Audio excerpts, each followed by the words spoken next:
રક્ષાબંધને ગેનીબેન ઠાકોરે અનોખી ભેટ માંગી, ભાઈઓને રાખડી બાંધી વ્યસન મુક્તિ સંદેશ આપ્યો। દારૂ સહિતની બદીઓથી દૂર રહેવા ગેનીબેને અપીલ કરી છે।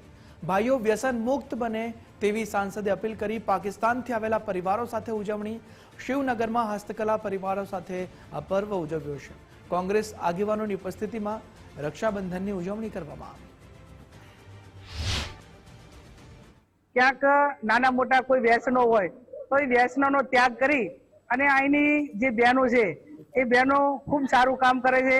એમની જે સંસ્કૃતિ છે, પરંપરા છે, એમની જે સંસ્કારો છે, મર્યાદા છે, એ પણ ખૂબ બીજી અહીંની જે મહિલાઓ છે એને ક્યાંક ને ક્યાંક પ્રેરણા પૂરી પાડે એ પ્રમાણેની એમની જે પરંપરા છે। ત્યારે આજે પશ્ચિમી સંસ્કૃતિ પ્રમાણે ક્યાંક ને ક્યાંક જે આપણી બહેનો એ ક્યાંક અલગ પ્રકારના જે કપડાં પહેરીને જે મૂળ સંસ્કૃતિ છે એને ક્યાંક ને ક્યાંક લુપ્ત થવા માટેના જે પ્રયત્નો છે એને આ સંસ્કૃતિને સાચવવાનું કામ પણ આ શિવનગરની જે મહિલાઓએ કર્યું છે। ત્યારે ફરી એમને બધાને શુભેચ્છાઓ પાઠવું છું। સૌ હળી મળીને ભાઈચારાની ભાવનાથી રહે અને આવા જે હસ્તકલા જેવા સારા કાર્યો કરીને બીજી મહિલાઓને પ્રેરણા આપે એ જ આજના દિવસે એમની પાસેથી આપણે સૌ પ્રેરણા લઈએ છીએ।